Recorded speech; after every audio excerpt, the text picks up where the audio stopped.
বিশাল বিল জুড়ে মাছের ঘের, কিন্তু বিলের যে কোনো প্রান্ত থেকে দৃষ্টি দিলে ঘেরের জলাশয় চোখে পড়ে না। দৃষ্টি যত দূর যায়, সবুজ আর সবুজ। প্রতিটি মাছের ঘেরের বেড়িতে কোনো না কোনো ফল ও সবজির চাষ করা হচ্ছে। এ দৃশ্য রূপসা উপজেলার ঘাটবুক ইউনিয়নের আনন্দনগর বিলের। শুধু আনন্দনগর বিল নয়, উপজেলার 5টি ইউনিয়নের প্রতিটি বিলের মাছের ঘেরের বেড়িতে এভাবেই ফল ও শাকসবজির চাষ করে বাড়তি আয় করছেন কৃষকরা। গত কয়েক বছর ধরে এই অঞ্চলের ঘেরের বেড়িতে ব্যতিক্রম ফল হিসেবে অফ সিজনের তরমুজ চাষ করা হলেও এবছর অনেকেই তরমুজের পাশাপাশি সৌদি আরবের রক মিলন বা সাম্মাম চাষ করছে। ফলনও হয়েছে বাম্পার। অল্প পুঁজি বিনিয়োগ করে ভাগ্যের চাকা ঘুরিয়েছেন এসব কৃষকরা। তাদের মধ্যে একজন আনন্দনগর গ্রামের চাষি মোহাম্মদ জাহাঙ্গীর হোসেন। তিনি 5 বিঘার মাছের ঘেরের বেড়িতে প্রথমবারের মতো সৌদি আরবের সুস্বাদু ফল সাম্মাম ও অফ সিজনের তরমুজ চাষ করেছেন। যদিও তরমুজ ফলন এখন শেষ পর্যায়ে। আপনি কতটুকু জমিতে সাম্মাম চাষ করবেন? 5 বিঘে মানে ঘের, 5 বিঘে নিয়ে ঘের, তবে সাড়ে সাম্মাম একদারে তরমুজ লাগাইছি। তাতে মাছ আছে ঘেরের ভিতরে, তবে এইবার সাম্মাম লাগাই আমি লাভ। ঘেরে কি মাছ দিচ্ছেন? এই ঘেরে চিংড়ি মাছ। এই যে সাম্মাম চাষ করেছেন, এই সাম্মাম এবং তরমুজ, এই চাষাবাদ করতে আপনার কত টাকা ব্যয় হয়েছে? ধরেন বেশি না, অল্প কিছু গেছে, 50-60 হাজার টাকা গেছে। আর ধরেন বেচেছি 2 লাখ 2.5 লাখ টাকা বেচেছি। 2.5 লাখ টাকা অলরেডি বিক্রি হয়ে গেছে। এখনো তো ফসল আছে, আরো কত টাকার বিক্রি করতে? এমনি অনুমান আরো ধরো 20-30-50 হাজার টাকা হতে পারে।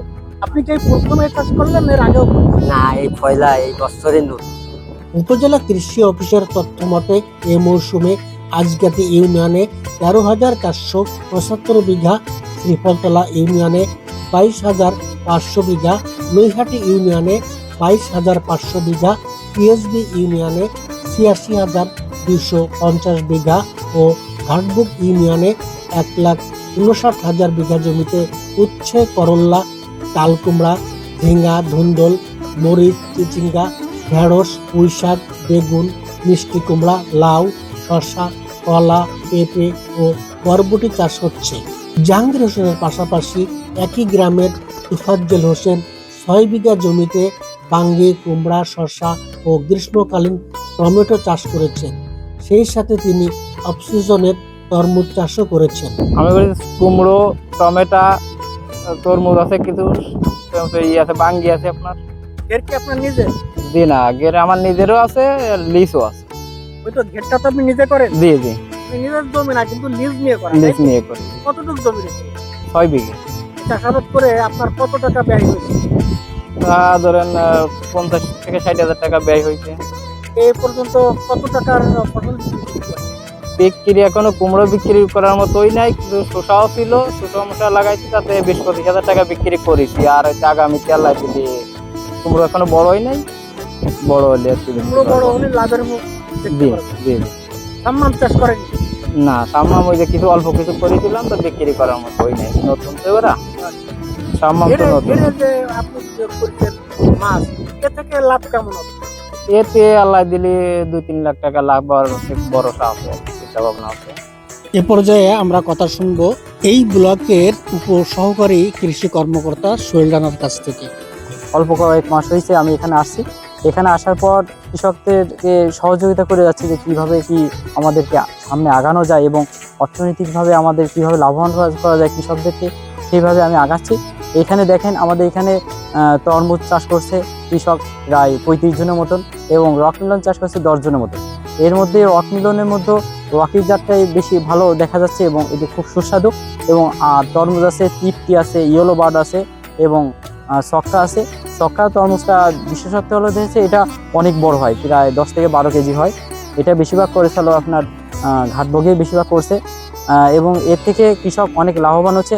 আগে যখন এখানে কৃষক শশা চাষ করতো, সেখানে দেখা গেছে যে তারা 5 বিঘা জমিতে সর্বোচ্চ গেলে 1 লাখ টাকার শশা বিক্রি করতো, কিন্তু এখন বর্তমানে এখান থেকে প্রায় 2 থেকে 2.5 লাখ টাকার শুধু সাম্মাম বিক্রি করতেছে, এবং তরমুজ তো আছে, তরমুজও প্রায় এরকম 2 লাখ টাকা 2.5 লাখ টাকা বিক্রি করতেছে, যা প্রায় এখানে অনলি 75 থেকে 80 দিনের মধ্যে প্রায় 4 থেকে 5 লাখ টাকার তরমুজ এবং সাম্মাম বিক্রি করছে আমাদের এই যে জাহাঙ্গীর ভাই।